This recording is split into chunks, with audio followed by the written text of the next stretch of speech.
Bonjour à tous et à toutes. Bienvenue à ce webinaire dédié à la thématique comment améliorer les performances de votre entreprise avec l'ISO 9000. Avant de démarrer, un rappel des 5 gestes pour réussir ce webinaire. Les 3 premiers gestes concernent des gestes du coup à ne pas adopter. Donc le premier, pensez à couper votre téléphone.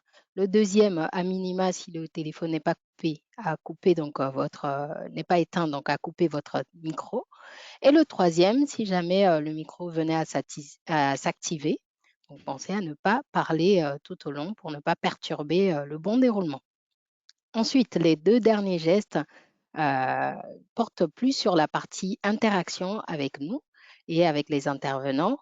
Donc, le quatrième geste, c'est l'outil chat que vous pouvez utiliser pour nous poser vos questions ou interagir avec nous. Et je vais vous demander de l'utiliser pour nous indiquer quelle est la qualité du son et de l'image.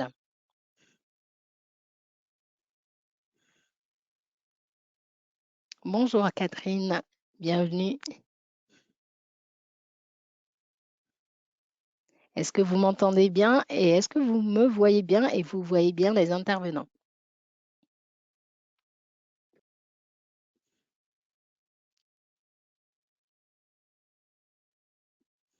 Super qualité son et image, OK. Merci Diane. Bonjour. Donc vous nous entendez bien. Merci beaucoup. Et je vais finir donc avec le quatrième geste en parlant des questions justement tout au long. Vous pourrez nous poser vos questions relatives à vos situations et toutes les questions générales. Et pour toute question spécifique à votre situation, notre équipe est à votre service. Avant donc de démarrer, je vais vous demander, et ça nous intéresse de savoir quelles sont vos attentes et vos préoccupations. Donc, vous pouvez utiliser l'outil chat toujours pour nous indiquer quelles sont vos préoccupations et qu'est-ce qui vous emmène justement à participer à ce webinaire. Donc, en attendant d'obtenir du coup vos préoccupations, je vais laisser la parole à François et Guillaume, les deux intervenants de cette session. François, je te laisse te présenter. Bonjour à tous. Donc, je suis François Gallinou, je suis le président d'ICPF. Alors, par rapport à l'ISO 9001, je l'ai découvert en 1993. C'est un collègue de travail. Moi, j'avais à l'époque une entreprise dans l'informatique. On était 4 ou 5, hein, c'est une création en 90. Et on en connaissait une forte croissance. Ça marchait bien et je me disais, voilà, il faut que je trouve un moyen d'organiser correctement cette entreprise. Et à l'époque, donc, un collègue dans une société sœur m'a parlé de la norme ISO 9000. Je l'ai acheté. Donc, c'était un document assez austère à l'époque, c'était au format papier. Et je l'ai lu, j'ai dû mettre 2 ans à le lire et j'ai contacté des consultants pour m'accompagner dans la démarche en 95. J'en ai rencontré 3. Et celui que j'ai retenu, en fait, venait de fonder l'ICPF. Donc, c'était un consultant qui s'était spécialisé, entre autres, sur la qualité. Et alors, moi, je ne savais pas qu'il avait créé l'ICPF. J'ai appris l'existence de l'ICPF 3 ans après, en 98, quand on a commencé à travailler ensemble, au hasard d'un courrier qui m'a montré. Voilà. Et on a travaillé ensemble, jusqu'en 2005. Et là, j'avais vendu cette entreprise et j'avais créé un organisme de formation. Et c'est là où il m'a proposé de rentrer à l'ICPF comme membre du comité de direction de l'association ICPF, qui était une association. On n'était pas très nombreux, il n'y avait pas de salariés à l'époque. Ça faisait 40 000 euros de chiffre d'affaires. Et là, j'ai continué à me spécialiser sur les normes, en particulier sur l'ISO 9001. Et à partir de 2009, j'ai fait de l'accompagnement d'entreprises, d'organismes de formation, alors plutôt des grandes entreprises, hein, mais à l'ISO. Et là, je me suis rendu compte, après l'avoir appliqué à moi-même, que c'était très pertinent comment dire, pour les entreprises, surtout pour les organismes de formation, parce qu'en fait, le modèle des organismes de formation était pas très clair en termes de management. L'audit interne, par exemple, ça n'existe pas dans les organismes de formation. Le fait de planifier, ça n'existe pas. Voilà. Et en même temps, j'ai travaillé sur une version de normes internationales pour les organismes de formation. Donc là, c'était l'ISO 29990. Et j'ai travaillé après sur la norme qui l'a remplacée, l'ISO 21001, c'est-à-dire qu'on a adapté l'ISO 9001 aux organismes de formation. Ça, c'était l'ISO 21001. Voilà. Et puis, en 2013, j'ai repris l'ICPF en tant que société. J'ai embauché Néné Amouzougan l'année suivante. Je m'en félicite. Et c'est là qu'on a développé cette association qui faisait 30 000 euros de chiffre d'affaires et qui est aujourd'hui devenue l'ICPF. Voilà. Et la norme ISO 9000, me sert, je la connais très bien et ça me sert tous les jours dans mon management, les principes, la planification, l'audit, les revues, ça me sert tous les jours. C'est cette expérience-là que je veux partager avec vous. Et je passe la parole à Guillaume. Merci François, bonjour à tous. Donc pour ma part, je suis donc Guillaume Lorcerie. J'ai intégré ICPF depuis 2 ans maintenant, suite à une reconversion professionnelle de 3 ans sur les métiers de la qualité, donc qualité, sécurité et environnement, tout ce qui est lié aux normes et à l'audit, et aux normes ISO notamment. Donc voilà pour ma part, j'interviens en tant qu'auditeur, chef auditeur, sur le référentiel Calliope et sur la norme ISO 9001, 21001. Et je Merci suis aujourd'hui Guillaume. Ah là oui, pour vous accompagner et répondre à vos questions sur la partie technique. très bien. Merci Guillaume pour ta présentation. François également pour cet historique qui introduit bien ce webinaire. Donc, moi-même, Kainena Mouzougan, directrice communication à ICPF depuis 2014, comme François l'a indiqué. Donc, il m'a embauché donc, l'année d'après, en 2014, où j'ai intégré ICPF avec plus de maintenant 11 ans d'expérience en communication et spécifiquement 9 ans en formation professionnelle et dans la qualité. Et donc, j'interviens sur les activités liées au développement de la notoriété de l'image de marque, de la valorisation de vos certifications. Je suis ravie d'animer cette session avec vous. Le webinaire va se dérouler en 5 temps.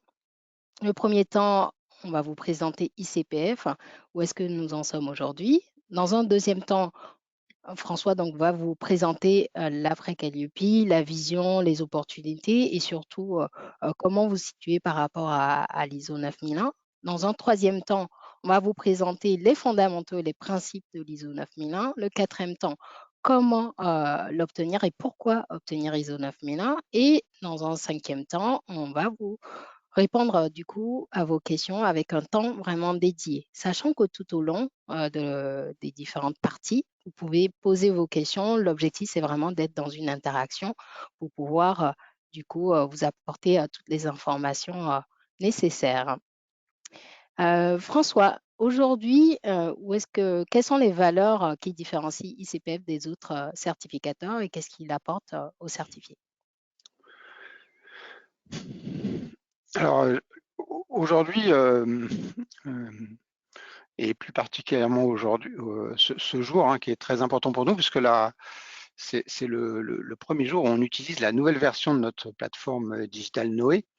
Bon, le principal facteur qui nous différencie, c'est qu'on a cette plateforme aujourd'hui qui est très complète, comme vous le savez, si vous êtes certifié par ICPF. Et on a enfin toutes les étapes du processus de certification, toutes les démarches se font sur cette plateforme. Ça, c'est vraiment un de nos points forts.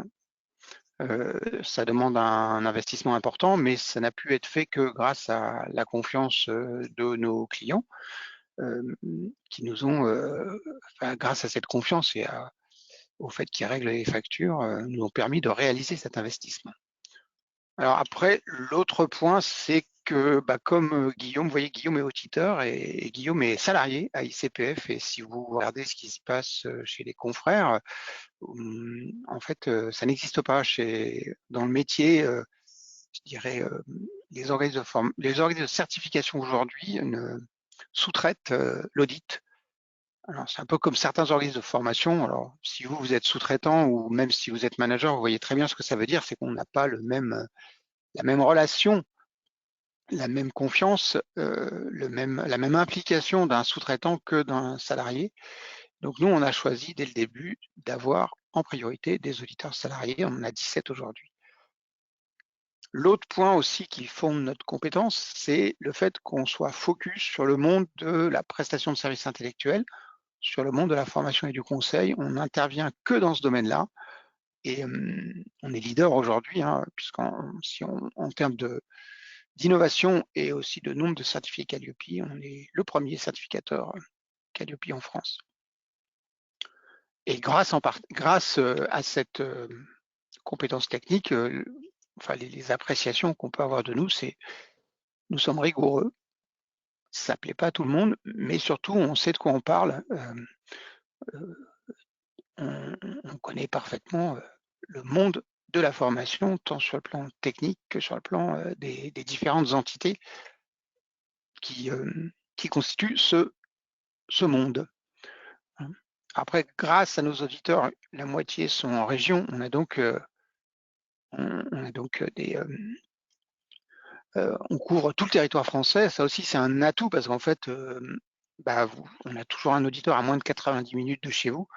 Bon, un peu plus si vous êtes à Saint-Afrique, parce que là, je pense qu'il faut 2 heures pour Guillaume pour qu'il y aille. Donc, il y a certaines régions de France où, pas forcément dans les DOM d'ailleurs, mais la Creuse ou le nord de l'Alsace, où il y a parfois c'est parfois douloureux d'aller faire un audit d'une demi-journée sur site. Voilà. Mais sinon, on couvre tout le territoire français avec des auditeurs territoriaux à Bordeaux, à Lyon, à Marseille, à Lille, toutes les grandes villes de France, Rennes. Voilà, on a un auditeur salarié et des sous-traitants quand il y a des clients qui sont plus loin ou trop nombreux. Après, l'autre avantage aussi qu'on a sur la plateforme, c'est qu'on a un service client dédié, c'est-à-dire vous pouvez poser des questions, y répondre, et on trace toutes les interactions, ce que nos confrères ne font pas. Voilà, ce qui nous permet de retrouver ce qu'on vous a dit ou de retrouver la question que vous nous avez posée et de suivre votre satisfaction. Voilà, notre système remonte la satisfaction ou l'insatisfaction et ça nous permet de le traiter, même si vous êtes nombreux. Voilà. Enfin, ICPF, c'est une dynamique de communication entraînée par Néné, qui, avec des webinaires réguliers, si vous regardez bien, on est les seuls, on doit faire plus de webinaires que tous nos confrères réunis, parce qu'on fait un webinaire toutes les semaines, c'est une discipline auquel on s'est astreint. Pour mieux vous informer, on sait comment vous travaillez, on sait qu'en fait, un professionnel de la formation ou du conseil, il va être focus sur un dossier pendant plusieurs mois. À un moment, il veut de l'information.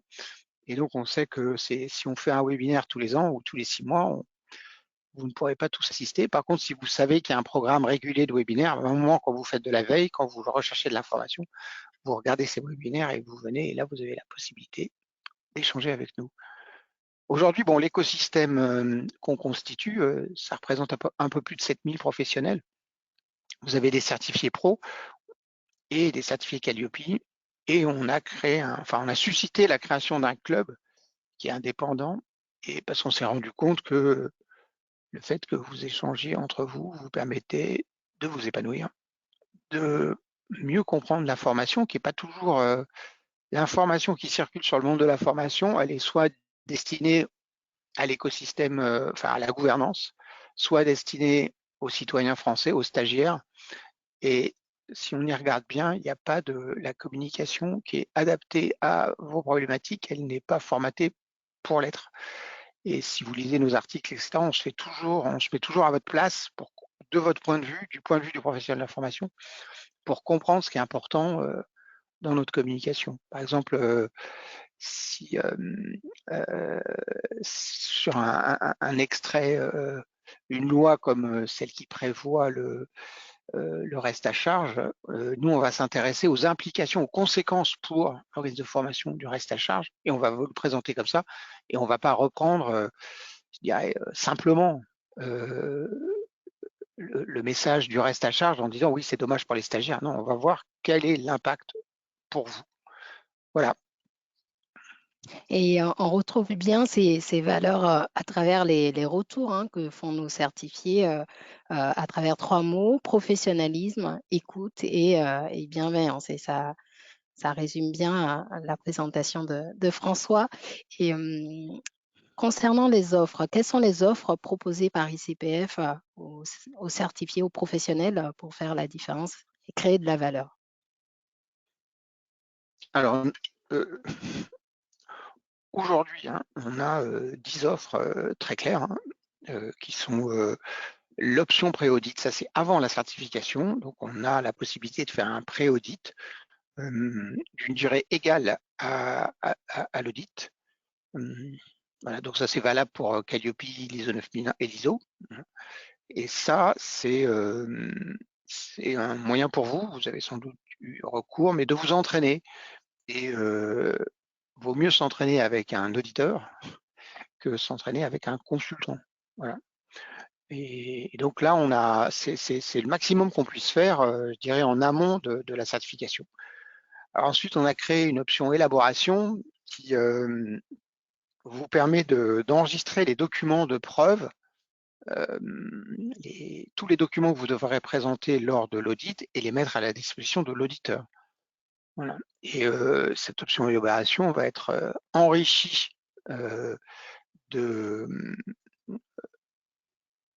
du référentiel et là-dessus on vise à développer cette offre pour qu'elle puisse vous aider à élaborer la documentation qui vous permet de réussir l'audit, de l'archiver, de la retrouver très simplement, même si dans votre organisme, le collaborateur qui est en charge de la qualité, il s'en va, généralement il part avec ses documents, on ne les retrouve pas. Là, vous récupérez le compte et vous retrouvez tous les documents qui ont été montrés à l'audit lors du précédent audit. Donc ça, c'est avant. Les offres de certification aujourd'hui, il y en a 4. Donc Pro pour les personnes physiques, le professionnalisme du formateur, Calliope qu'on ne présente plus, et ISO 9001 pour normes, je dirais, de système de management, et ISO 21001, normes de système de management appliquées à la formation. On va revenir sur ISO 9001. Voilà. Alors après, vous pouvez transférer votre certificat. Vous n'êtes pas certifié Calliope chez nous, vous pouvez transférer votre certificat chez nous. Donc là, vous avez on a une offre de transfert. On a aujourd'hui plutôt des gros organismes qui nous rejoignent. C'était l'année dernière, c'était Wall Street Institute, donc 70 certificats du coup. Cette année, c'est le groupe Galileo.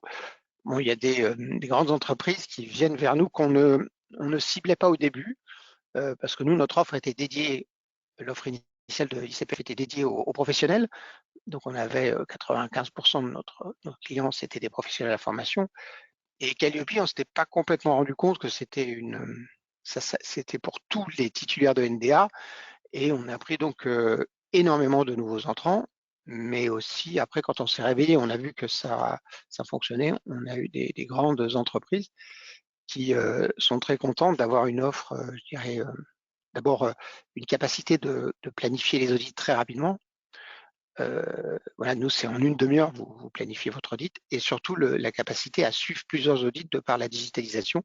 On peut réaliser des audits et assurer une cohérence particulièrement précise entre 2 audits.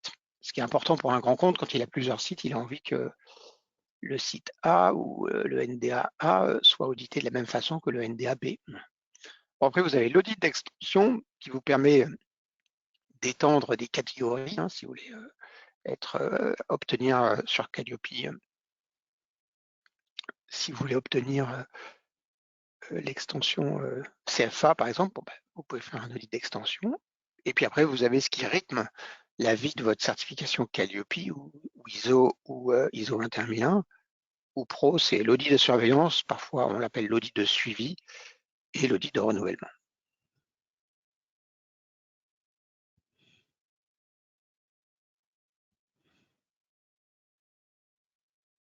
On va passer à la partie vision et opportunité. François, quelle marche en tant que professionnel de la formation dois-je atteindre pour développer mon activité? En fait, si on regarde, enfin là depuis, j'ai aujourd'hui un ressenti nourri par l'expérience et le travail de vos attentes, parce que bon, voilà, ça fait près de 20 ans que je travaille pour l'ICPF dans le monde de la formation, donc j'ai une idée voilà, et on a conçu cet escalier, ça fait 4 ans qu'on monte pour bien vous faire comprendre les différentes étapes de la démarche qualité. À partir du moment où vous êtes dedans, en fait, ces marches sont relativement incontournables. Alors, auparavant, l'escalier a été plus compliqué. Aujourd'hui, il est relativement simple et je trouve relativement cohérent, et ça montre bien comment, je dirais, la voie de la qualité aujourd'hui pour les entreprises et les professionnels. Bon, la première marche, c'est l'engagement. Bon, ce qui est, il y a beaucoup de motivation pour la formation, beaucoup de motivation pour l'activité de la formation, mais si vous êtes un professionnel depuis longtemps, même si cette dernière réforme a changé la donne, la formation, ça reste une activité qui est, qui jusqu'à une date récente n'était pas très rentable, qu'on soit indépendant ou organisme de formation, et mais par contre qui était très attractive. Beaucoup de personnes voulaient le faire, et mais qui demandait quand même beaucoup de motivation. Donc ça, l'engagement, c'était important. Alors après, il y avait la première marche, qui a été une marche qui a fonctionné pendant 40 ans pour obtenir des financements jusqu'à la réforme de 2014. Il suffisait d'avoir le numéro de déclaration d'activité. Ce numéro de déclaration d'activité, quand on l'avait, moi le premier que j'ai eu, c'était en 1990, vous étiez comme ça organisme de formation. Alors en fait, ça fonctionnait comme un système d'appartenance ou d'identification, mais en fait, le législateur qui a fait évoluer la loi et la réglementation pour que ça ne soit pas un système d'identification. Donc, si vous employez, si sur votre communication vous disiez voilà, j'ai un NDA, je suis organisme de formation agréé, ou j'ai un agrément formation, ce qui était l'utilisation impropre qu'on faisait de la détention de ce numéro de déclaration d'activité, vous risquiez à l'époque, et toujours d'ailleurs, 4 500 € d'amende. Bon, il y a rarement eu des amendes qui ont été mises, j'en ai jamais vu moi, mais il y avait ce texte-là. À partir de là, on a créé aujourd'hui la certification Calliope qui s'est imposée, puisqu'il y a 48 000 certifiés aujourd'hui sur 120 000 organismes de formation. Et cette certification Calliope, aujourd'hui, elle rejoue à plein ce rôle d'identification, c'est-à-dire que encore dans quelques mois, dans quelques années, tout le monde connaîtra cette marque Calliope, et cette marque est très attractive. Nous, on s'en rend bien compte puisqu'on a des nouveaux entrants, ce qu'on appelle des néo-formateurs, qui arrivent tout de suite sur la case Calliope, qui vont prendre le NDA pendant la démarche. Et aujourd'hui, c'est très attractif parce c'est à la fois un signe de qualité, de reconnaissance, comme le NDA, et en plus, c'est la possibilité d'avoir des financements. Et en fait, en formation, pour faire de la formation, vous devez avoir deux choses. Première chose, la crédibilité qui permet au futur stagiaire ou à votre futur client d'exprimer son besoin. C'est-à-dire de dire, voilà, j'ai dans mon entreprise des personnes qui veulent monter en compétences, je veux monter en compétences. C'est pas si simple que ça à exprimer, c'est pas si simple que ça à diagnostiquer, et donc il faut qu'en face, on ait l'impression qu'on est un organisme de formation et qu'on va pouvoir exprimer ses besoins. De la même manière que si vous, quand vous allez chez le dentiste, vous attendez vous attendez à être reçu par le dentiste, et il doit y avoir un certain décorum, la salle d'attente, vous rentrez là, et que vous allez vous exprimer que quand vous serez sûr d'être en face du dentiste. Donc ça, Calliope permet de développer la notoriété spontanée et de développer le climat de confiance. Et ça fonctionne à plein, ça marche très très bien. Après, vous avez le deuxième, je dirais, Eldorado, c'est de pouvoir proposer des formations qui permettent d'être financées par le CPF. Alors, c'est pas ce qui marche le mieux, quoi qu'on en pense. Ce qui marche le mieux, c'est l'apprentissage. Ce qu'on n'avait pas c'est l'essor de l'apprentissage, hein, c'est vraiment ce qui marche le mieux, mais le CPF, on en parle beaucoup parce que le CPF, ce qu'on n'avait pas prévu, c'est qu'on pensait que les grands organismes de formation d'alors, qui sont plus d'ailleurs les grands organismes de formation, ils ont été dépassés depuis par certaines écoles, on pensait que les démos Ségos allaient profiter à plein du CPF. Et en fait, ils n'ont pas du tout profité de cette vague-là. Ceux qui profitent du CPF, en fait, c'est des formateurs indépendants qui sont habilités à déployer certaines formations par des certificateurs professionnels et qui vont faire chercher des clients un par un, qui montent des sessions, etc. Et c'est ce qui sature parfois le site d'offres parce qu'on ne s'attendait pas à ce qu'il y ait une telle multiplicité de petits intervenants. Enfin, la quatrième marche, alors on la voit pointer, c'est-à-dire qu'on se rend bien compte quand même que la sous-traitance, le fait que le formateur, c'est quand même un élément important de la qualité. Et donc là, il y a une demande, soit des formateurs eux-mêmes aujourd'hui, soit de certains grands organismes, d'avoir la certification pro. Donc on a à peu près 1000 clients qui se sont engagés d'eux-mêmes dans cette démarche parce qu'ils voulaient avoir une démarche qualité et ils font leur business en tant que formateur indépendant, consultant formateur avec cette certification. Mais là, on a des demandes. On a eu la semaine dernière la plus grosse commande historique par un organisme de formation qui a dit, bah voilà, moi j'ai 20 formateurs internes et je veux qu'ils s'engagent dans une démarche qualité. Et donc, les 20 ont contractualisé d'un coup. Voilà. Et après, vous avez la cinquième marche qui va reposer sur deux motivations. Soit, on va dire, voilà, mon organisme grandit, se structure, ou je dois être certifié, mon organisme doit être certifié ISO 9001 pour travailler dans l'écosystème Renault, dans l'écosystème, dans un écosystème industriel où c'est un requis, où moi-même je ne sais pas comment manager mon organisme de formation. Et là, bah, c'est le sujet de ce jour. Hein. Vous avez l'ISO 9001 ou l'ISO 21001 qui a aussi la possibilité d'avoir une reconnaissance internationale et de devenir une PME normale. Une PME normale en France, elle doit faire 60% de son chiffre d'affaires à l'export. Et en formation, je pense que les organismes de formation français réalisent 95% de leur chiffre d'affaires en France. Voilà. Et si toute notre économie, toutes nos PME faisaient ça, bah, on serait vraiment dans la misère. Et c'est inimaginable aujourd'hui que des PME n'exportent pas avec l'Europe, etc. Hein. C'est pas la peine d'aller loin. Et c'est pas le cas du tout des organismes de formation. Et c'est là où l'ISO 9001 peut aider à se faire reconnaître à l'extérieur, à l'étranger, comme organisme de formation. Et cet escalier, en effet, qui permet d'avoir une meilleure visibilité sur les étapes et les marches à franchir pour développer votre activité selon vos motivations. Donc, vous pouvez, selon la marche, retrouver des replays sur notre chaîne YouTube ou vous inscrire au prochain webinaire. Vous retrouvez sur notre site internet dans l'onglet Agenda pour savoir comment obtenir Calliope. Donc, les dates, c'est le jeudi 12 et 26 octobre. Et pour la surveillance et le renouvellement, c'est le 19 octobre. On va poursuivre sur les axes. François, aujourd'hui, quels sont les axes sur lesquels agir en qualité? Là, il s'agit de situer les différentes normes. Bon, vous avez, il y a 3 axes en fait. Il y a le point central, c'est vous, c'est la personne physique. Quand vous êtes intervenant, c'est se mettre en démarche qualité. C'est très important pour la qualité de la formation. On voit que c'est le diplôme ne rend pas compte et ne permet pas de. C'est un élément de démarche qualité attaché à la personne, mais ça ne rend pas compte de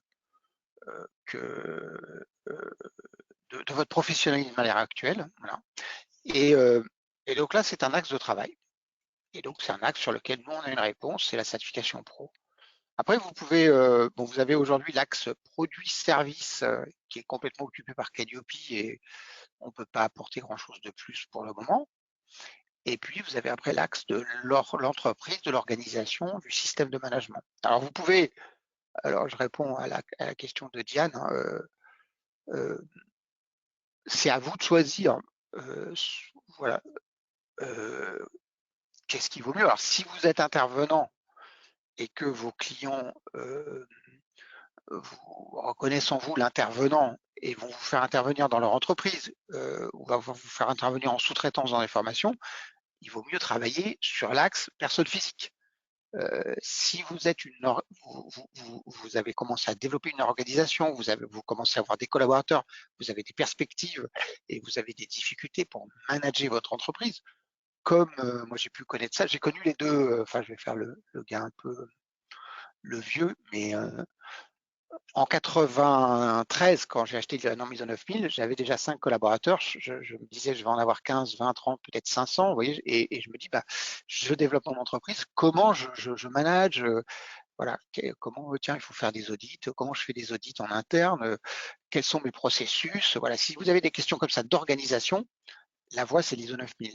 Si vous voulez intervenir, vous dites, voilà, j'ai une question que moi j'ai eue en 2005, je me suis rendu compte que en fait, j'étais compétent sur rien. Et je me dis, bah, pour faire de la formation, il faut être compétent. Et donc là, j'ai travaillé, j'ai pris cette certification-là d'ailleurs un peu plus tard, hein, et j'ai travaillé sur les contenus, la pédagogie, la posture, etc.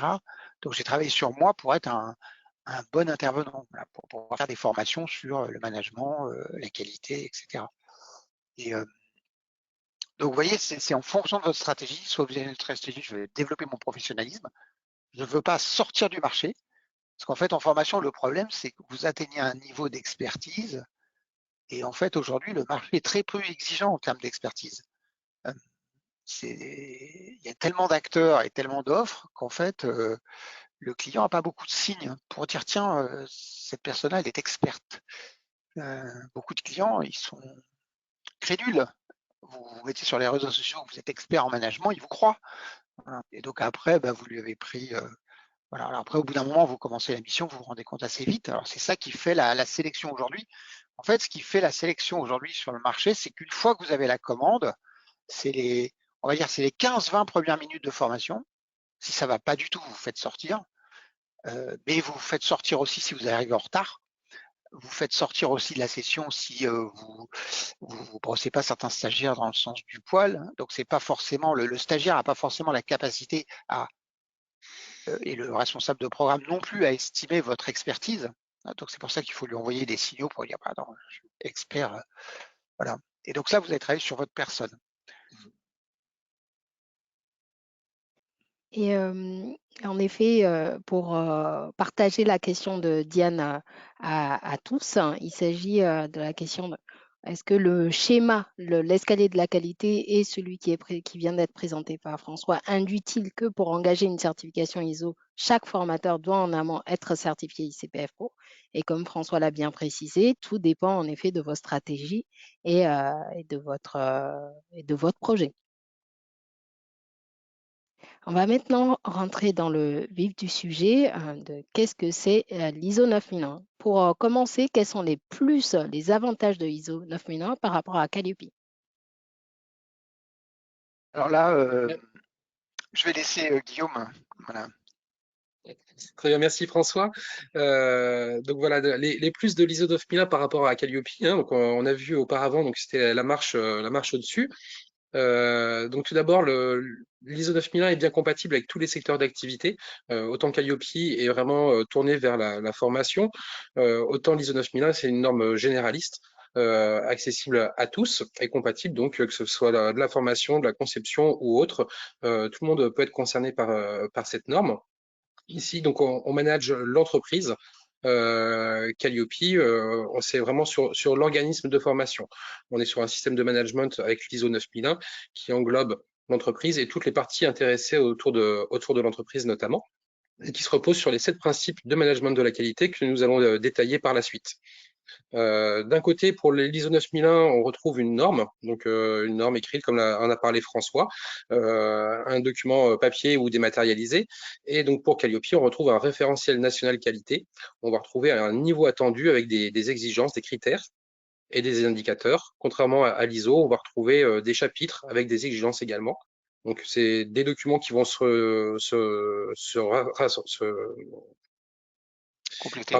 des documents qui se ressemblent, mais qui sont bien tout de même différents de par les exigences, mais avec une structure, on va le voir également par la suite, avec des points communs notamment, Calliope permet vraiment un tremplin vers l'ISO, puisque ça vous permet déjà d'avoir un état des lieux complet de votre organisme.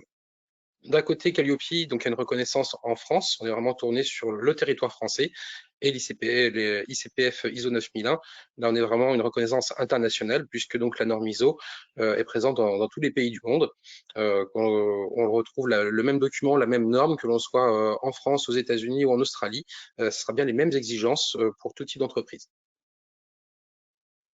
Alors, je vais répondre à la question de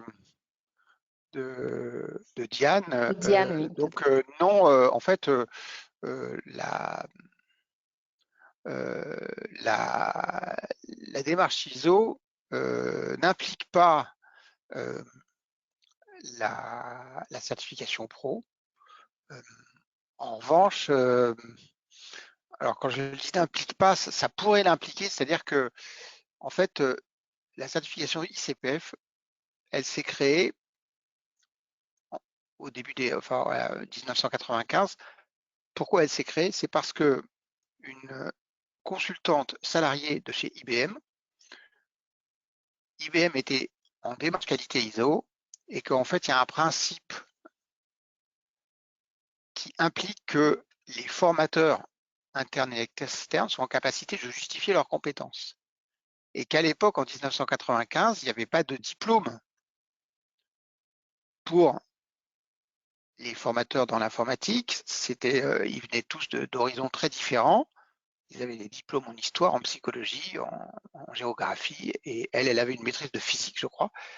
Et en fait, elle ne pouvait pas prouver son expérience d'une dizaine d'années de formatrice informatique. Et c'est de là que l'ICPF s'est créé et elle lui a délivré le premier certificat. Voilà, parce qu'on a validé son expérience réussie. Donc en fait, alors maintenant c'est pas obligatoire, mais il vous faudra dans le parcours, dans la démarche de certification ISO, il faudra un moment savoir que vous devrez être en mesure de démontrer la compétence de vos formateurs. Merci François pour cette précision à Diane, à la question de Diane. Et une autre C'est ça, question. Youssef. Oui, Ça, voilà, exactement, on remarque la Youssef. différence entre l'ICPF Pro. On voit qu'il y a des formateurs dans l'auditoire. La différence entre ICPF Pro et ISO, c'est ICPF Pro, c'est pour l'individuel, l'individu, la personne physique, Exactement. et ISO, c'est pour l'entreprise, l'organisation. Voilà, c'est exactement ça. Une précision Ouais, je apportée rebondis en effet par Youssef. Oui, Vas-y, Guillaume. Je rebondis, la certification pro va accompagner la personne, hein, même si elle change d'entreprise ou de société, elle sera bien toujours certifiée en tant que personne, alors que l'ISO, c'est vraiment l'organisme, c'est l'entreprise qui est certifiée. Complètement. Ouais, c'est ça, ouais. Exactement. Merci François et Guillaume. On va passer à la suite. À qui s'adresse l'ISO 9001? Donc l'ISO 9001 s'adresse à tout type d'organisation, qu'elle soit petite, moyenne ou grande. C'est vraiment une norme polyvalente, générale, pour tout type d'organisation, que ce soit des organismes de formation liés à la VAE, au bilan de compétences, les CFA notamment, et tout type d'entreprise également, de tout secteur d'activité, que ce soit la formation, l'industrie, l'agroalimentaire ou autre, ça concerne bien tout le monde. Également les institutions publiques et les organismes gouvernementaux. Donc c'est vraiment la norme la plus large et la plus générale qui existe à ce jour. À savoir que les organisations unipersonnelles, donc les professionnels indépendants, sont également concernés et peuvent justement rentrer dans la démarche de certification ISO 9001.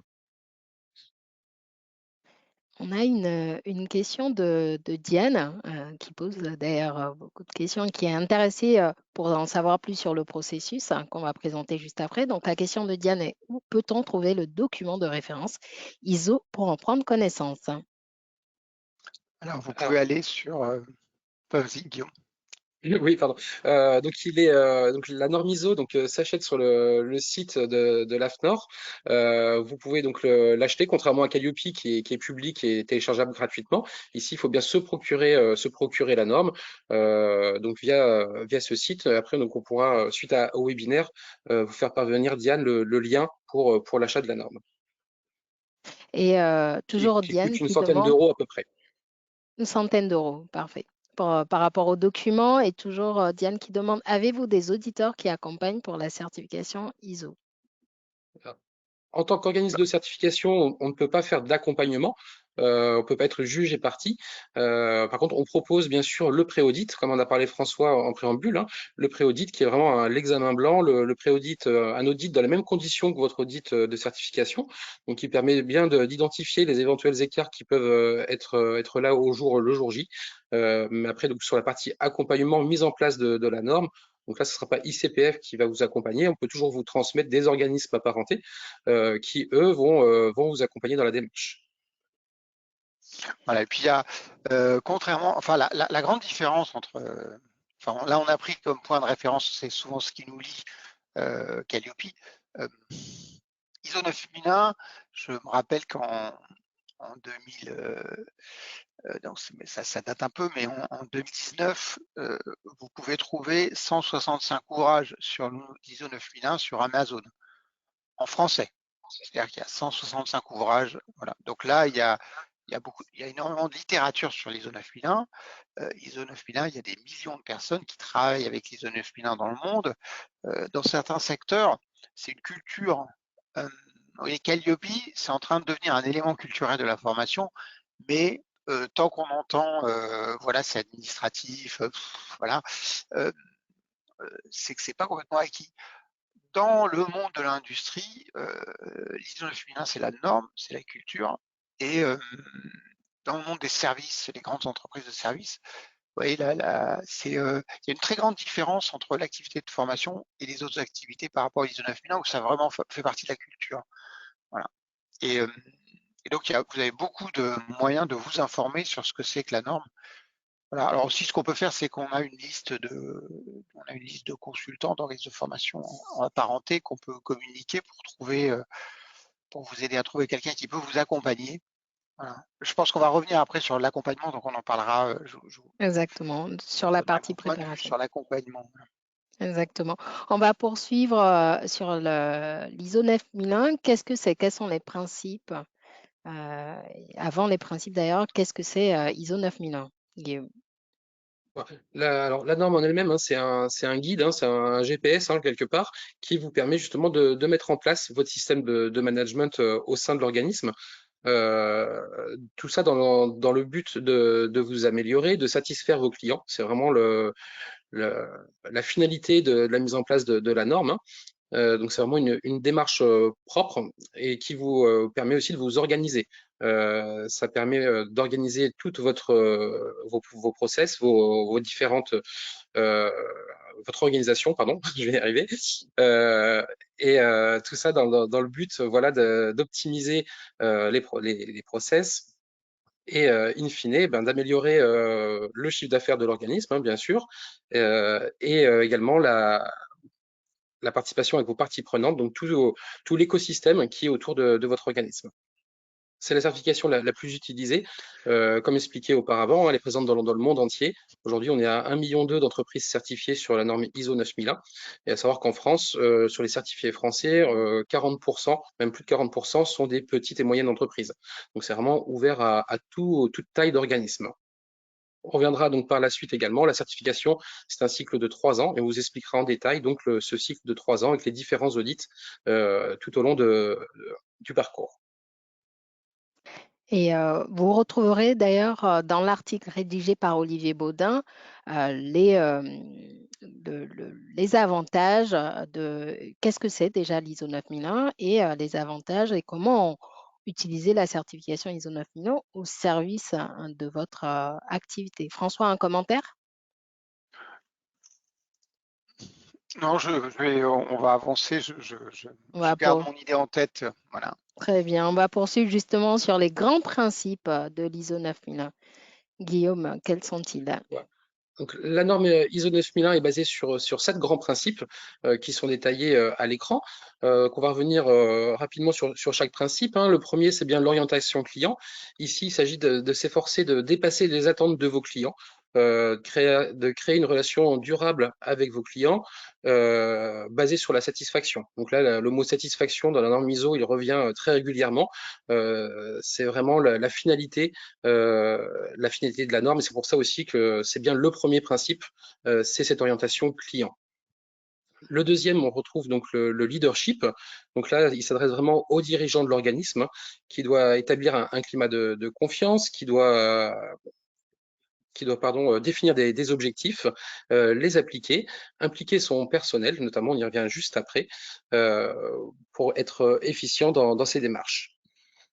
Le troisième point, donc, c'est l'implication du personnel. En effet, le personnel doit réaliser les objectifs, justement, et contribuer à l'amélioration continue, toujours dans le but de satisfaire les clients et de dépasser leurs attentes. Le quatrième principe, on retrouve l'approche processus. On reviendra par la suite sur cette partie processus, puisque donc lors de l'audit, on audite justement ces processus qui doivent être établis, définis et suivis, donc avec des pilotes de processus. Donc à ce moment-là, on responsabilise son personnel avec un responsable de chaque processus. Quand on parle de processus ici, ça va être les grandes activités de votre organisme, hein, que ce soit par exemple la conception d'une formation, la réalisation de la formation. Donc c'est bien toutes ces étapes-là qu'il faut définir en amont, et donc c'est chaque processus qui va être piloté avec des objectifs définis. Le cinquième point, la partie amélioration, donc là c'est bien de s'engager justement dans l'amélioration continue. Le sixième point, c'est la prise de décision fondée sur des preuves. En effet, ici, hein, la norme ISO 9001 vous permet de prendre des décisions factuelles, les analyser justement pour collecter, analyser, utiliser ces données, évaluer votre performance, identifier d'éventuels écarts et mettre en place des actions par la suite. Le septième principe, on retrouve le management des relations avec les parties intéressées. Donc là, c'est prendre en compte donc, toutes les parties intéressées de l'organisme, hein, que ce soit les sous-traitants, les fournisseurs, tout votre écosystème, communiquer avec eux et garantir justement la satisfaction de vos clients et avoir ce suivi, hein, suivi de la chaîne de décision, que ce soit du sous-traitant, du fournisseur, jusqu'à la satisfaction client finale. Donc ça, c'est bien sur les principes de la norme ISO 9001.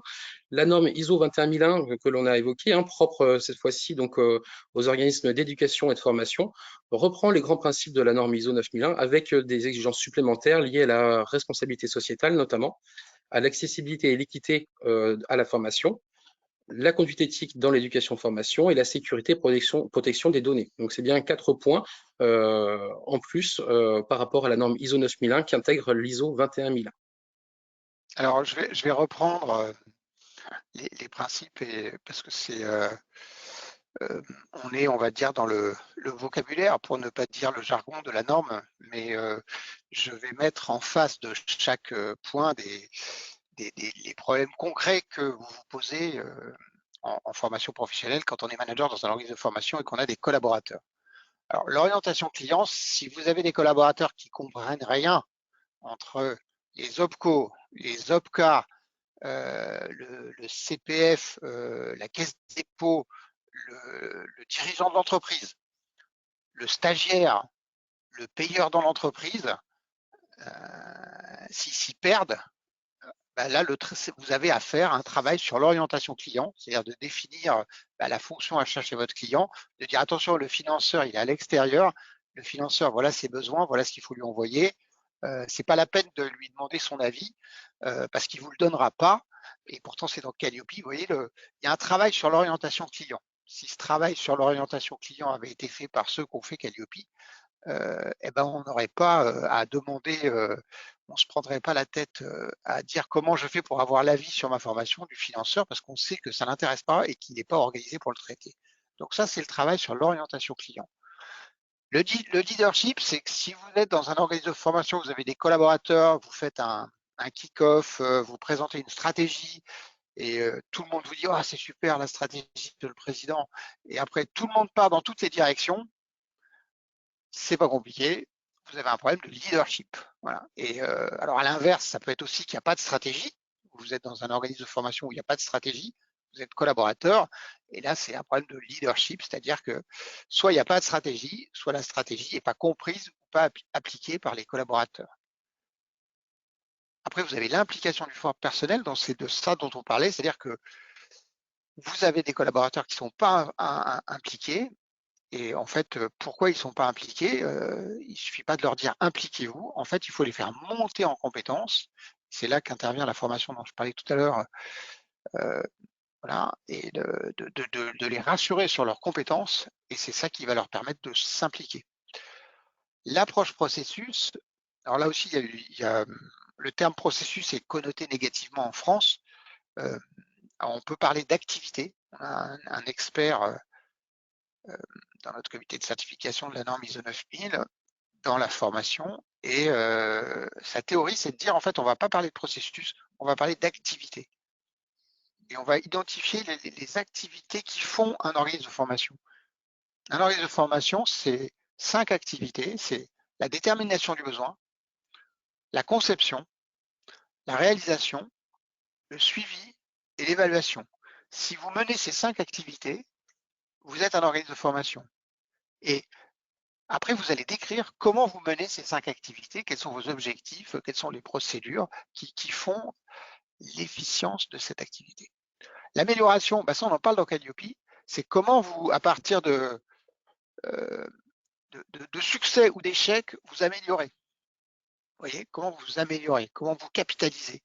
Voilà. Donc dans Calliope, ce qu'on n'a pas complètement compris, par exemple, vous voyez là aussi, il y a une erreur dans Calliope, c'est que dans Calliope, on ne part que du négatif. C'est-à-dire que Calliope, on vérifie que les dysfonctionnements sont remontés, sont traités. En fait, quand on est un expert, quand on va très au fond de la qualité, on sait que c'est pas comme ça que ça marche. En fait, il faut s'occuper de ce qui marche et faire en sorte que ça continue. Et Calliope pousse à ne s'occuper que de ce qui marche pas. Il faut communiquer sur ce qui marche. Vous voyez, ça c'est dans la norme. Si vous faites des actions, vous avez des actions réussies, vous avez des succès, il faut communiquer, il faut le faire savoir. Vous voyez. Et ça, même nous, vous voyez, qui sont pourtant, vous voyez, je donne l'impression de maîtriser la norme, mais c'est même tous les jours, on se rend compte que tiens, là, on avait un truc bien. Et en fait, on me dit, tiens, ça, on a cette option-là, elle est vachement bien. Et on la vend pas. Et pourquoi? Et après, on analyse le discours commercial et en fait, on voit que les qualités de cette option, elles sont pas présentées. Alors, voilà. Alors après, bon, la prise de décision fondée par des preuves, ça aussi, c'est quand votre structure, elle grandit. Au départ, j'en sais quelque chose parce que j'ai monté en fait 3 entreprises. Et au début, j'étais tout seul. La première, j'étais 240 à la fin. Enfin, j'étais 240, on s'identifie à son projet, mais à la fin, il y avait 240 collaborateurs. Et ICPF, je l'ai monté, on était 1, 2, dont Néné, et maintenant on est 50. Et à un moment, vous, en tant que manager, vous ne pouvez plus ne tout voir. Et qu'en fait, à un moment, vous devez faire confiance au regard de vos collaborateurs ou aux informations qu'ils vous ramènent. Et c'est là où le feeling, à un moment, ça ne fonctionne plus. Et donc, c'est là où vous devez avoir des preuves, vous voyez, et que vous devez demander à vos collaborateurs des preuves, parce qu'ils n'ont pas votre regard, ils n'ont pas votre motivation, votre détermination, votre lucidité, votre expérience, votre recul. Et de ce fait, il faut qu'ils vous amènent des éléments concrets et vous allez tenter de prendre une décision sur cette base. Alors, sur le management des relations avec les parties intéressées, là aussi, il y a dans le fondement de la norme, c'est qu'en fait, quand vous avez d'abord, c'est des sous-traitants, vous voyez, quand vous avez des sous-traitants, en fait, il ne faut pas les mettre en concurrence. Donc, c'est une idée reçue, hein. ISO 9001 ne vous pousse pas à les mettre en concurrence. Au contraire, il faut vraiment faire en sorte qu'ils soient le mieux possible. Il faut faire en sorte que la relation se passe bien, que tout le monde soit content. Il faut avoir des relations harmonieuses avec l'ensemble des parties, des parties intéressées. Vous voyez, c'est-à-dire que si par exemple j'ai un sous-traitant qui fait de la formation, je vais bien m'en occuper. Je vais faire en sorte qu'ils soient contents, je vais être attentif à ses besoins. Vous voyez, je vais développer des activités qui vont faire en sorte qu'ils soient contents de bosser avec moi. Il y a la partie intéressée, ça aussi c'est un concept intéressant. Vous avez le client, après l'extension c'est partie prenante, que tout le monde a entendu. Alors partie prenante, c'est les gens qui sont concernés. Donc par exemple, l'OPCO est une partie prenante. Partie un peu intéressée, c'est plus subtil. Je vous conseille d'identifier les parties intéressées. Les parties intéressées, c'est des parties qui vont venir si vous leur dites de venir et qui vont s'intéresser à vous. Je vous donne un exemple. Vous dites, voilà, moi, en tant qu'organisation, organisme de formation, j'ai l'OPCO, c'est une partie prenante. Voilà. Maintenant, si vous lui demandez quoi que ce soit qui sort du cadre du traitement d'une convention de formation, il fera rien. Sauf si vous avez 1700 collaborateurs et encore. Vous voyez, l'OPCO n'est pas une partie intéressée. L'OPCO est une partie prenante, mais il ne viendra pas. Voilà. Enfin, pour sortir de ce monde de la formation, vous avez, quand je vendais de l'informatique, je vendais des logiciels. Donc, je vendais un logiciel d'un éditeur qui s'appelait Sage. Et Sage était une partie intéressée. C'est-à-dire que si je l'appelais, j'avais un interlocuteur et il venait. Microsoft, c'était une partie prenante. Ma boîte était un des premiers revendeurs Microsoft de France, mais en fait, on était un premier revendeur parce que dans les micros, il y avait du Microsoft et du coup, Microsoft considérait que c'est nous qui le vendions, mais on n'avait aucun rapport direct avec eux. Voyez. Donc ça, c'est la différence entre partie prenante et partie intéressée.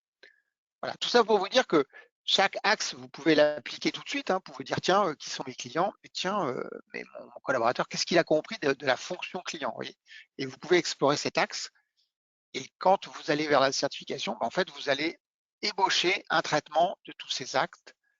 Et après, d'audit en audit, vous allez progresser dans ces voies. Ça vous donne des points de repère pour votre management. On a Youssef qui propose pour le point 7, management de relations harmonieuses des parties intéressées. Entre Ouais, les c'est parties ça. intéressées. Ce qui est important d'avoir compris, que Youssef a bien compris, c'est que il y a c'est une vision harmonieuse. C'est-à-dire, c'est pas une vision darwinienne.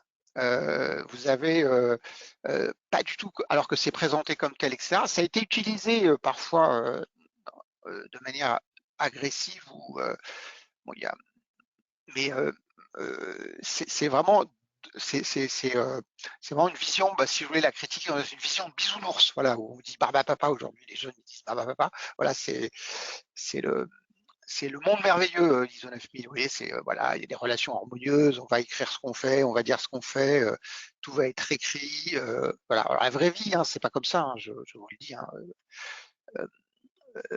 et donc il faut appliquer l'ISO 9001 avec recul, mais quand on construit et qu'on veut développer la confiance et l'harmonie, l'ISO 9001, c'est une voie intéressante. Une remarque qui suscite une question d'Aline qui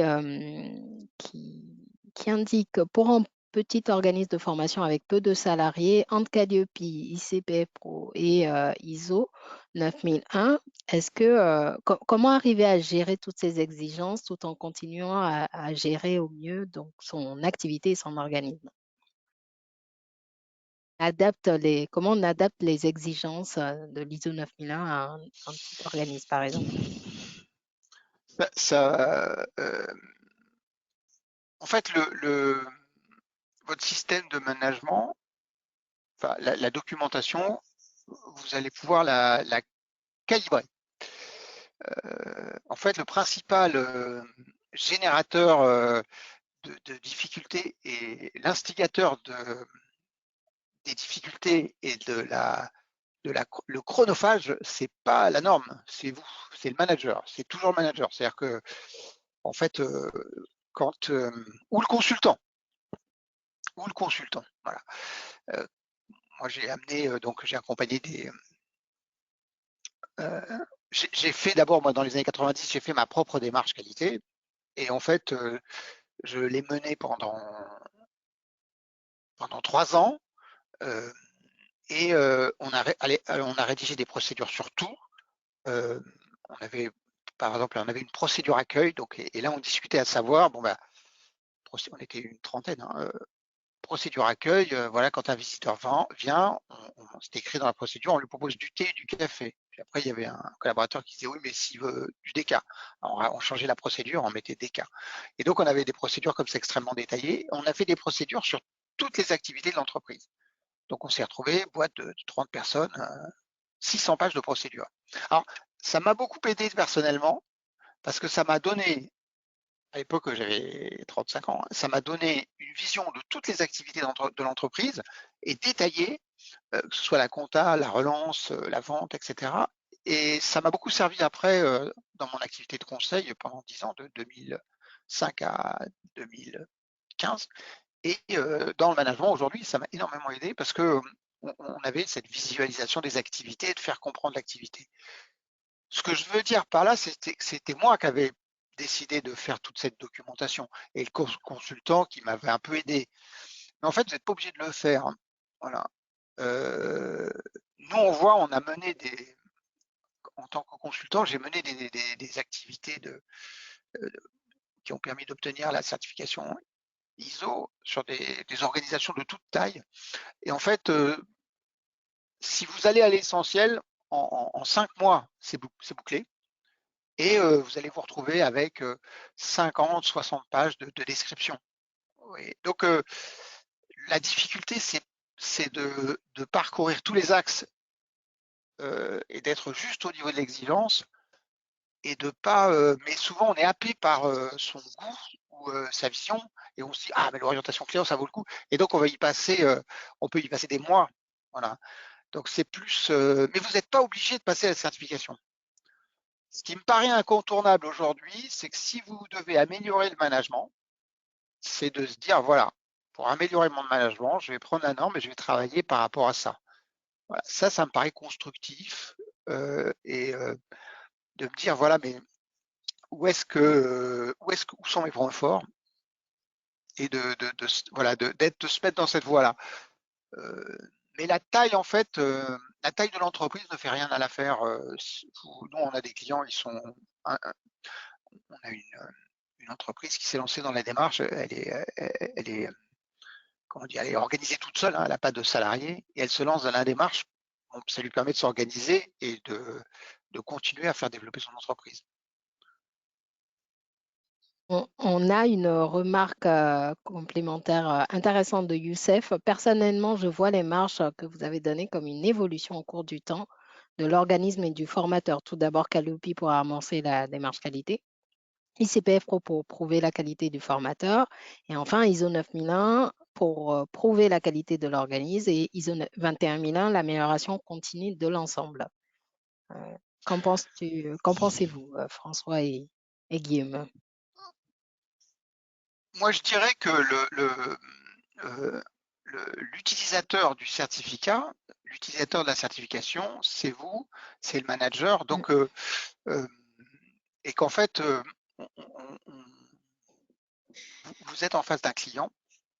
Ce client, vous le connaissez, et ce client, bah, il a un système de représentation et il va voir certains signaux, il ne va pas en voir d'autres. Nous, ce qu'on voit, on le voit sur l'utilisation de Calliope, beaucoup de formateurs l'utilisent comme signe, formateurs indépendants, l'utilisent comme signe de reconnaissance de leur professionnalisme. C'est inapproprié, c'est pas du tout ça que ça reconnaît, mais s'ils ont des clients avec ça, bon, qu'est-ce qu'on y veut, vous voyez, bon, si ça marche, voilà.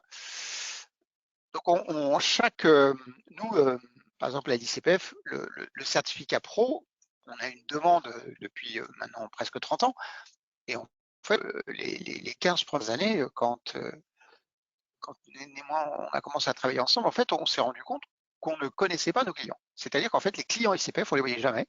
Ils nous envoyaient leurs chèques, ils nous envoyaient leurs commandes, ils nous envoyaient les documents pour auditer, mais on les voyait jamais. On voyait des personnes qui s'intéressaient à la qualité, qui voulaient devenir certifiés, mais une fois qu'ils s'étaient certifiés, ils se débrouillaient. Et tous les ans, bah, on a, et encore même aujourd'hui, je pense qu'il y a une grande partie.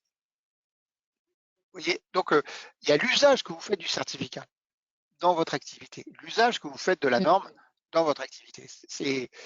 Et ça, cet usage, c'est vous qui le faites. Alors maintenant, bon, maintenant vu l'avion, hein, comment dire, mais c'est pas forcément adapté à votre cas. L'ISO 21001, nous, ce qu'on voit aujourd'hui, la demande, c'est qu'en fait, vous avez, mais nous en France, on passe complètement à côté de ça pour le moment. Vous avez en fait un développement continu, une augmentation continue du chiffre d'affaires des organismes de formation dans le monde et le développement de l'export de formation. Des Allemands qui vont former des Bulgares, des Anglais qui vont former en Chine, etc. Et voilà. Et alors nous, en France, on passe complètement à côté de ce truc-là. Nous, on est centré sur la France. Alors, on a des organismes de formation qui sont relativement riches, mais on développe pas ça. Et en fait, l'ISO 21001, ça permet de développer des organismes qui vont pouvoir intervenir à l'échelle internationale tout en restant, tout en étant perçus comme des organismes de formation. Le problème de l'ISO 9001, c'est que ça ne vous permet pas de vous faire identifier comme organisme de formation. Ça vous permet de vous faire identifier comme un organisme qui a un système de management de la qualité, donc qui sait traiter des cahiers des charges, qui va avoir une approche formalisée. S'il y a un incident, il le traite. S'il y a un point fort, il communique dessus. Donc, vous voyez, c'est vraiment du management. L'ISO 21001, bah, vous apparaissez comme une organisation de formation, mais comme cette norme n'est pas connue, vous avez quand même un travail à faire pour vous faire identifier comme tel. Voilà. Et c'est ça l'inconvénient. Donc, s'il y a une stratégie internationale, vous ne pouvez pas y aller avec Calliope. Avec l'ISO 21001, vous y allez. On va poursuivre avec le principe d'amélioration continue. Guillaume, peux-tu nous présenter, et avec en complément François, ce principe? La norme ISO 9001 s'appuie sur ce qu'on appelle le PDCA, hein, ou la route Deming. Donc PDCA, donc qui veut bien dire Plan, Do, Check et Act.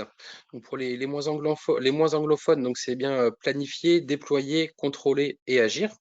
Donc la roue va apparaître, voilà, tout à fait. Donc voilà, donc c'est la démarche d'amélioration continue, hein, tout d'abord plain, hein. Il s'agit ici de rentrer dans la démarche, planifier les objectifs, les actions à mettre en place. Donc là, c'est bien l'état des lieux de l'organisme, se poser, faire le point sur l'existant, notamment, et sur tout ce qui est à mettre en œuvre. Ensuite, on retrouve le do, hein, déployer, réaliser les actions planifiées. Donc, justement, une fois qu'on a planifié les actions, on rentre dans le vif du sujet, dans la mise en œuvre de ces actions avec la partie déployée, et on met en place le système de management de la qualité. Ensuite, on passe sur la partie check, contrôler. Donc ici, il s'agit bien de contrôler, vérifier, identifier les éventuels écarts et mettre en place des actions pour justement réduire ces écarts, même les supprimer et continuer justement la roue avec la partie acte, donc agir. Et donc là, c'est vraiment la mise en place des actions suite au check précédent. Et on recommence, puisque donc l'amélioration continue, c'est la roue perpétuelle. Et on retrouve donc une cale, hein, au pied de la roue qui représente la norme ISO 9001, qui permet justement que la roue ne recule pas, mais qui puisse bien avancer et tourner vers l'avant. Donc ça, c'est vraiment le principe d'amélioration continue qui est la base de la norme ISO 9001. Donc c'est bien avoir en tête toujours ces 4 points, hein, Plan, Do, Check, Act, de façon perpétuelle. Et est-ce que c'est un principe qu'on retrouve au niveau des autres démarches de certification, ou est-ce que c'est propre à l'ISO 9001? Alors, c'est vraiment l'ISO 9001 Mm. qui met en place ce principe, hein, mais qui est repris notamment avec Calliope, hein, l'indicateur 32 reprend bien ce principe d'amélioration continue avec la mise en place d'actions suite aux différents écarts qui ont été identifiés. Donc, c'est vraiment là, ici Ah, le plan d'action d'amélioration continue. à l'origine, c'est le PDCA à l'origine s'appelle le cycle de Shewhart, qui était un professeur d'Harvard qui a inspiré Deming. Et donc ensuite là, c'est quand l'ISO s'est emparé des travaux de Deming, du système de management, ils ont appelé ça la route Deming. Mais Deming, dans ses livres, hein, il a écrit 2 bouquins, et dans ses livres, donc il parle du système de management, donc on retrouve tout ça, mais il parle pas du PDCA. Enfin, il parle peut-être du PDCA, mais il dit que c'est le cycle de Shewhart. Donc c'est voilà. Maintenant, c'est un outil intellectuel, hein, qui permet pour beaucoup vous voyez, d'ouvriers, de cadres qui n'avaient pas fait d'études. Il faut comprendre que ça, c'est leurs études à eux. et qu'ils s'en sont servis pour avancer, pour progresser. C'est un outil qui a servi à là encore des millions d'autodidactes dans le monde à apprendre par eux-mêmes et à développer des systèmes de qualité, à maîtriser leurs activités. Voilà, si on veut faire simple, vous voyez, le plan, on va faire une page, on va dire voilà ce que je planifie, telle action de communication, ça c'est important, j'écris ce que je peux, et après je vais vérifier quelques semaines après si je l'ai fait. Je vais le faire, après je vais vérifier si ça a été fait. Voilà, ça participe à une culture de management et qui après a inspiré le PDCA. On le retrouve dans toutes les normes de système de management qui sont faites sur ce modèle-là. Donc l'ISO 50001, l'ISO 27001, etc. utilisent ce principe-là de PDCA. Voilà. En fait, on va avoir dans une norme, on va avoir le PDCA, ce principe-là, norme de système de management, et après des principes de management adaptés à l'activité. Et éventuellement un troisième volet qui va être les processus de l'activité. C'est-à-dire, si je prends ISO 9001, je vais définir moi-même mes processus. Si je suis dans l'activité formation, je peux aller chercher la 21001 ou la 29990, et là je vais dire les processus de l'activité de formation, c'est détermination du besoin, conception, réalisation, suivi, évaluation. Et si je ne fais pas d'évaluation, je ne suis pas un organisme de formation. Et donc ça, c'est une prédéfinition des processus, et après je vais dire comment je les exécute dans mon plan. Une question de France Sergent. Dans Calliope, l'indicateur 32, il y a la notion en effet des démarches d'amélioration, mais le référentiel ne parle pas de vérification. Qu'en est-il? Alors, l'indicateur 32, en effet, faut rentrer dans une démarche d'amélioration continue et prouver justement à l'auditeur que l'on est dans cette démarche avec des preuves d'action d'amélioration. Après, la vérification se fait pas avec justement la démonstration de ces preuves d'amélioration au sein de l'organisme, notamment. Et après, la norme Calliope, beaucoup plus et moins exigeante hein, que la norme ISO, notamment sur le suivi. Merci Guillaume pour ces précisions. On va finir avec la quatrième partie qui est comment obtenir. Et tout d'abord, on va commencer avec les raisons, les 7 raisons d'obtenir ISO 9001. Tout à fait, merci Néné. Tout d'abord, faciliter le management de l'entreprise, hein, comme évoqué précédemment. La norme ISO vous permet de vous structurer, de vous organiser au sein de l'organisation, au sein de l'entreprise, pardon. Donc ça, in fine, ça facilite, pardon, la prise de décision notamment. Ça facilite l'implication des équipes. Donc c'est tout la démarche d'amélioration continue qui permet justement un meilleur management plus efficace, plus efficient. Également, François, je laisse prendre le deuxième point. Oui. Le deuxième point, c'est qu'en fait, vous allez être focus. Enfin, le deuxième point, on va dire, c'est comme Calliope. C'est-à-dire qu'en fait, si vous chargez une équipe d'obtenir l'ISO 9001, ils vont devoir mobiliser ou si vous prenez le lead sur ce projet-là, hein, il y a l'implication de la direction et après il y a la mobilisation de toute l'équipe. Et donc ça leur permet de mettre en valeur ce qu'ils font. L'amélioration continue, ils vont identifier ce qu'ils font bien et ils vont faire en sorte que ça continue, ils vont communiquer sur ces points forts. Voyez. Et donc c'est ça qui permet de renforcer la capacité de l'équipe à atteindre des objectifs avec moins de moyens. Ensuite, donc le point 3, hein, répondre aux exigences des donneurs d'ordre, tout ce qui est donc appel d'offres, appel à projet. En effet, hein, certains appels d'offres exigent la certification ISO pour les organismes pour pouvoir répondre à l'appel d'offres, ou parfois ça permet aussi de vous différencier par rapport à d'autres concurrents qui vont répondre à ces appels.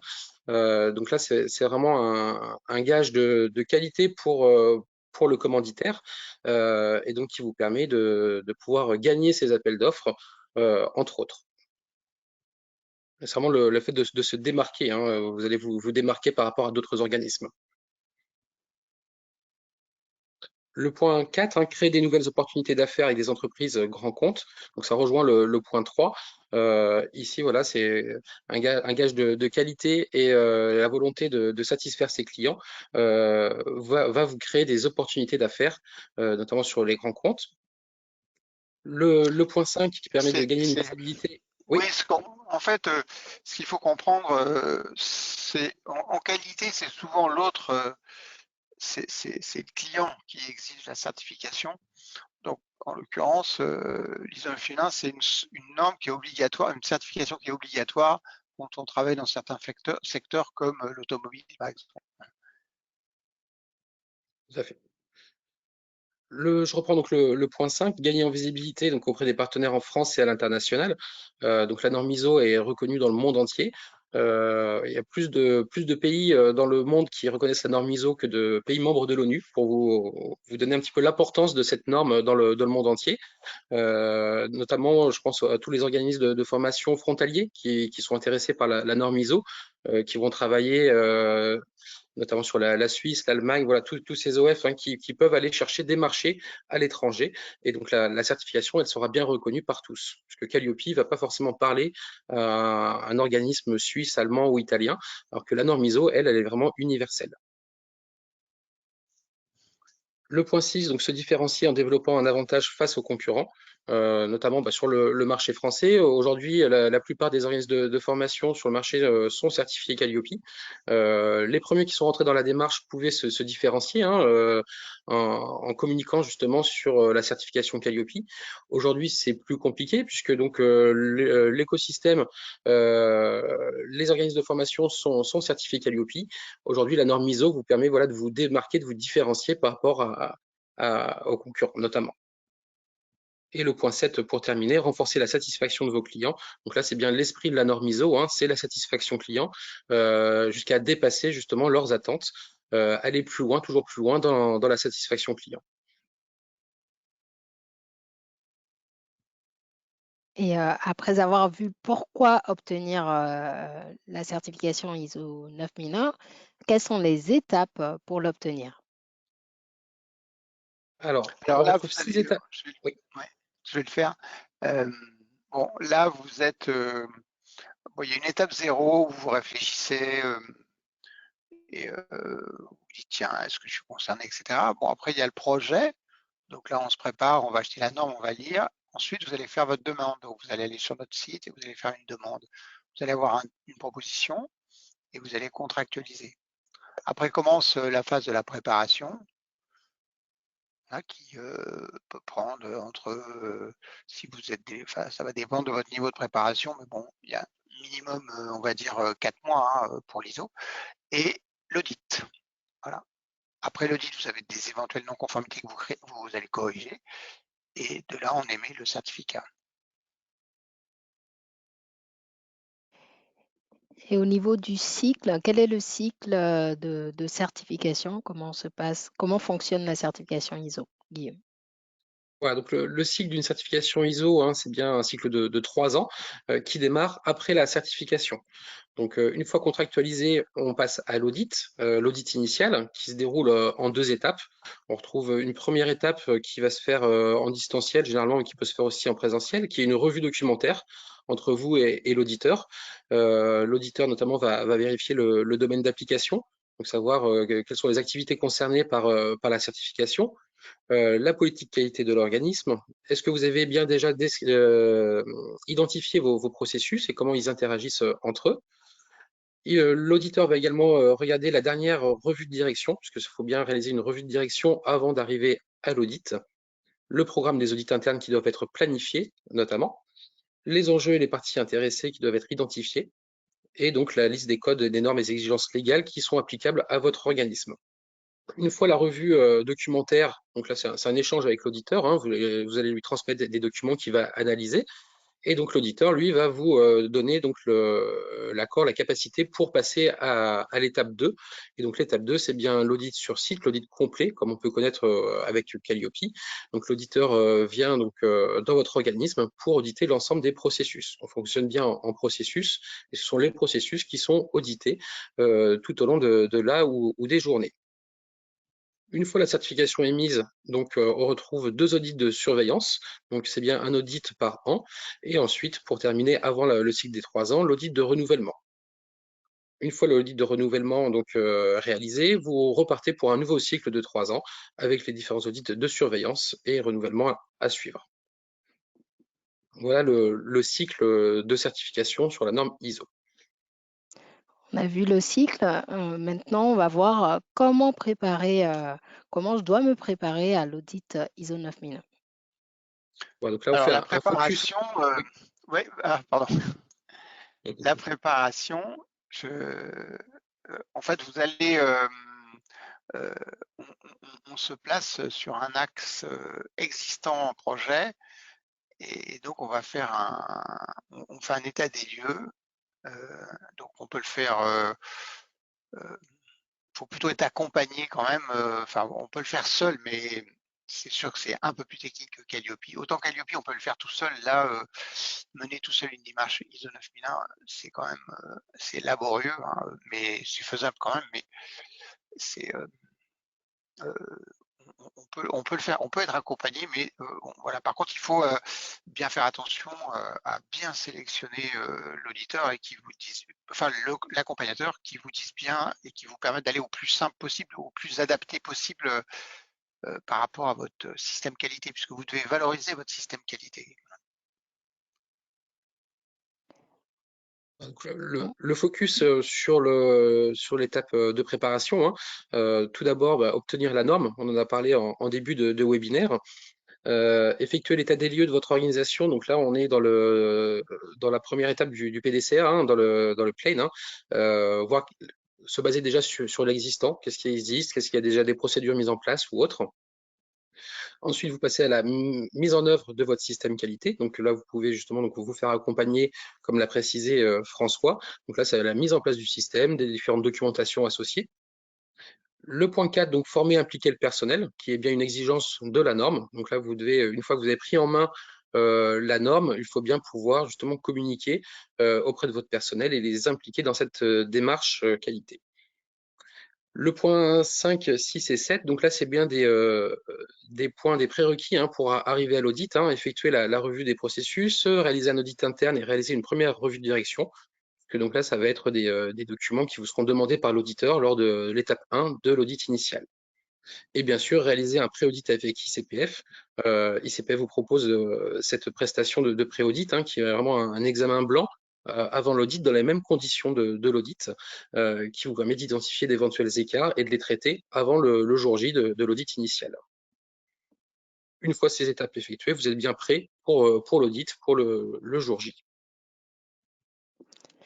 On a une question de Diane qui a dû nous quitter, mais que je pose tout de même. Est-ce que le coût de la démarche ISO a évolué au fil du temps ou est-ce toujours aussi coûteux dans ses souvenirs dans le secteur dans lequel elle était, les coûts étaient élevés. Donc, qu'en est-il aujourd'hui? Quel est le coût et combien de temps ça prend?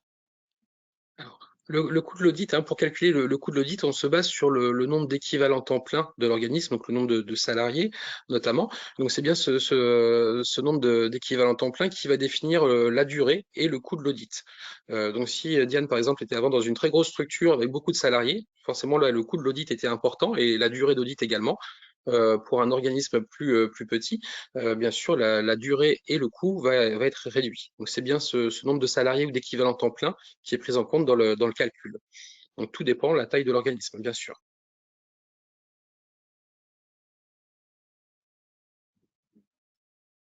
Donc, après avoir vu pourquoi l'obtenir et comment l'obtenir pour passer à l'étape concrète et obtenir une proposition, vous avez le contact de Christophe Bogat, notre business developer.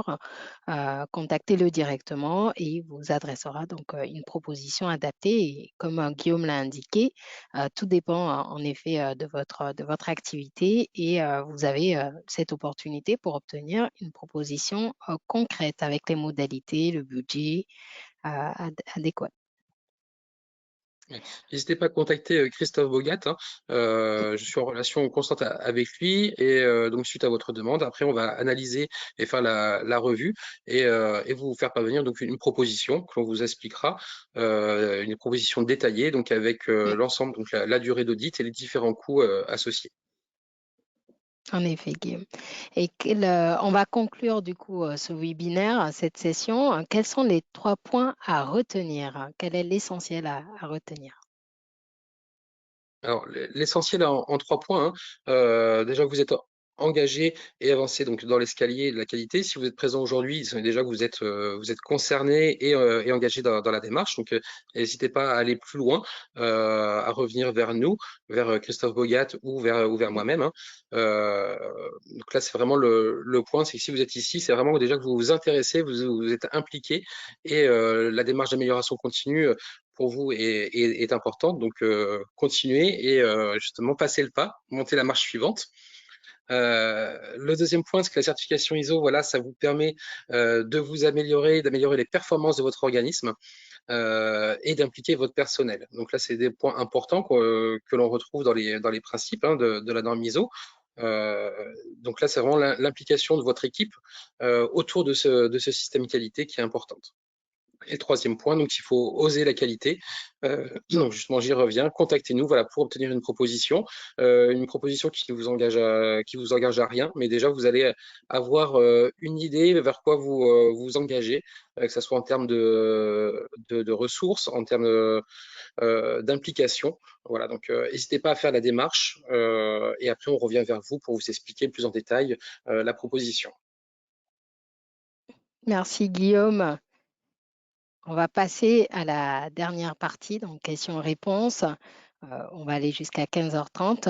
Un rappel, hein, et pour finir, un questionnaire de satisfaction vous sera envoyé à la suite de ce webinaire. Une fois complété, le support de présentation ainsi que le replay vous seront adressés des réceptions de ce questionnaire. Et Guillaume l'a précisé, pour votre demande ou concernant les modalités de la démarche, contactez Christophe Bogat. Vous avez le numéro. Vous pouvez prendre rendez-vous directement avec lui. Youssef a eu un très bon retour, un retour positif par rapport aux échanges. Donc, allez-y, contactez-le pour obtenir une proposition. On va donc prendre deux, trois questions pour aller jusqu'à 15h30 et finir cette session. Une question de France Sergent. J'ai suivi la formation IRCAN ISO 9001 et je recherche des audits en observation. Pouvez-vous m'aider? Oui, bien sûr. Alors, je propose de vous contacter suite au webinaire, hein. On est en recherche constante d'auditeurs IRCA pour faire pour réaliser les audits de certification. Donc, voilà, je vous contacte après le webinaire pour prendre vos coordonnées et échanger sur votre expérience notamment. Voilà, le numéro s'affiche, donc c'est OK pour moi. On a bien reçu le numéro. Merci, France. Est-ce qu'il y a d'autres questions? Si vous avez des questions, c'est le moment. S'il y a encore des zones à éclaircir, des points à éclaircir. Merci beaucoup, Youssef, pour le retour, hein. Donc, un webinaire que vous trouvez toujours aussi agréable. Merci beaucoup.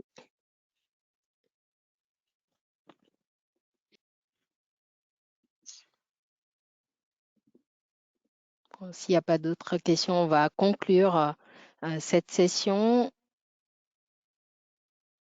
Non, toujours pas. Très bien. On va conclure donc ces sessions. On va vous envoyer donc ce questionnaire à l'issue et dès que vous l'aurez complété, donc on va vous adresser le support et vous avez ce contact. Merci François. Merci Guillaume pour cette intervention qui a été complémentaire tant sur la partie technique, mais également sur la partie stratégie et comment vraiment adapter les exigences de l'ISO 9001 à votre situation, à votre activité, à vos projets. Un mot, François, ou un mot, Guillaume, et je laisse François conclure. Engagez-vous dans la démarche. Voilà, tout ce que j'ai à dire, c'est voilà, engagez-vous, revenez vers nous, et comme ça après voilà, on pourra vous expliquer plus en détail et affiner la proposition en fonction de votre organisme. Merci Guillaume. François? Ben, j'étais très content de participer à ce webinaire. Les questions sont intéressantes, donc merci et puis ben, restez dans la voie de la qualité. Merci François. Et Laurence, Guillaume, on reviendra vers vous par rapport à votre question concernant le besoin d'auditeurs Calliope. On a bien pris note et moi-même, donc j'ai été ravie d'avoir animé cette nouvelle session avec vous, de pouvoir aller jusqu'au bout avec nous. Merci pour la qualité de vos questions et des échanges. Je vous souhaite une très bonne fin de journée et en effet, prochaine étape, contactez Christophe ou Guillaume pour obtenir une proposition. Bonne fin de journée à tous et à très bientôt.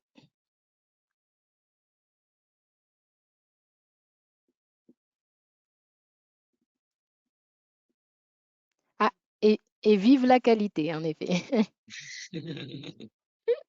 Merci Catherine.